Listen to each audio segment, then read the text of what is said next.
Hi అండి. అందరికీ నమస్తే. Welcome back to our channel. ఈరోజు నేను మీకు ఒక మంచి ఎగ్ కర్రీని చూపిస్తానండి. చాలా రుచిగా ఉంటుంది. అన్నీ ఇంట్లో ఉండే వాటితోనే ఈజీగా, టేస్టీగా ఇలా చేయండి. టేస్టీగా కాదండి, ఎక్స్‌ట్రా టేస్టీగా ఉంటుంది. చాలా అంటే చాలా బావుంటుంది. అన్నంలోకి గానీ, చపాతీలోకి కానీ ఎందులోకైనా అద్దిరిపోతుందనమాట ఈ కర్రీ. ఇలా ఎగ్ గ్రేవీ కర్రీస్‌ని ఇష్టపడేవారు ఈ విధంగా కూడా ఒక్కసారి తప్పక ట్రై చేయండి. దీనికోసం నేను ముందుగానే ఎగ్స్‌ని బాయిల్ చేసుకొని కట్ చేసి పెట్టుకున్నాను. ఇక్కడ నేను 4 ఎగ్స్ తీసుకున్నాను. ఈ ఎగ్స్‌ని కడాయిలోకి ఆయిల్ వేసుకొని ఫ్రై చేసుకోవాలండి. ఇలా ఫ్రై చేసుకోవడం వల్ల ఎగ్స్ టేస్ట్ చాలా బావుంటుంది. ఇందులోనే కొంచెం సాల్ట్, పసుపు, కారం కూడా వేసుకొని ఈ ఎగ్స్ అనేవి మంచి కలర్ వచ్చేంత వరకు ఫ్రై చేసుకోండి. చూడండి, ఇలా కలర్ వచ్చేంత వరకు ఫ్రై చేసుకుంటే సరిపోతుంది. మరీ క్రిస్పీగా అవ్వాల్సిన అవసరం లేదు. వీటిని ప్లేట్‌లోకి తీసుకొని పక్కన పెట్టుకోండి. ఇప్పుడు అదే కడాయిలోకి కొంచెం ఆయిల్ తీసుకొని ఇందులోనే షాజీరా, కొంచెం దాల్చిన చెక్క, 2 యాలకులు, కొంచెం అనాస పువ్వు, అలాగే 4 లవంగాలను తీసుకోండి. కొంచెం బిర్యానీ ఆకుని తుంచి వేసుకోండి. ఇవి వేగిన తర్వాత ఇందులోనే 2 మీడియం సైజ్ ఆనియన్స్‌ని ఇలా కట్ చేసుకొని వేసుకోండి. ఈ ఆనియన్స్ అనేవి బాగా వేగాలండి. ఇవి త్వరగా వేగడానికి కొంచెం సాల్ట్‌ని ఇక్కడ వేసుకోండి. వేసుకొని అంతా బాగా కలిసేలాగా కలుపుకోవాలి. చూడండి, ఆనియన్స్ అనేవి ఇలా ఫ్రై అయిన తర్వాత ఇందులోకి కొంచెం పసుపు, అల్లం వెల్లుల్లి పేస్ట్ కూడా వేసుకోవాలి. ఫ్రెష్‌గా దంచిందైతే ఇంకా చాలా బావుంటుందండి. ఈ అల్లం వెల్లుల్లి పేస్ట్ పచ్చివాసన పోయాక ఇందులోనే మీడియం సైజ్ టమాటోలని వేసుకోవాలి. ఇక్కడ నేను ఒక 4, 5 టమాటాలు తీసుకున్నానండి.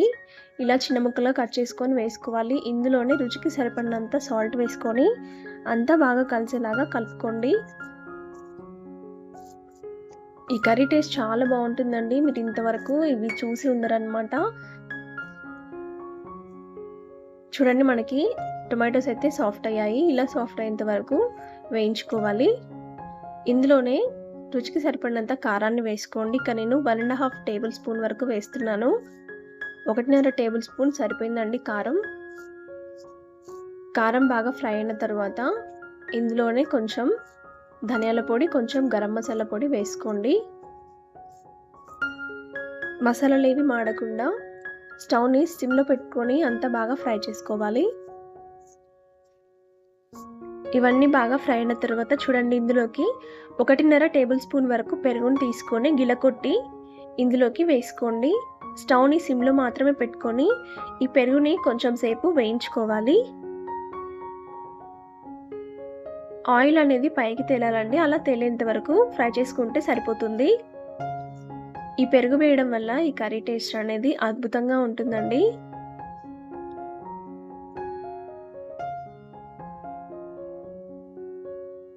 మూత పెట్టి ఒక 2-3 నిమిషాల పాటు మగ్గించుకోండి. 2-3 నిమిషాల తర్వాత ఆయిల్ పైకి తేలి మనకి గ్రేవీ అనేది చాలా బావుంటుందండి చూడడానికి.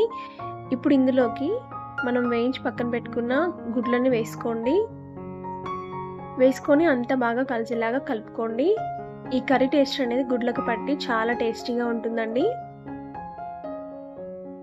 ఇప్పుడు ఇందులోకి ఫైనల్‌గా సన్నగా తరిగిన కొత్తిమీర ఆకును వేసుకోండి. అలాగే కొంచెం కసూరి మేతిని వేసుకోండి. ఇది వేయడం వల్ల టేస్ట్ చాలా బావుంటుందండి. అలాగే 4 పచ్చిమిర్చి ఇలా కట్ చేసి పైన వేసుకోండి.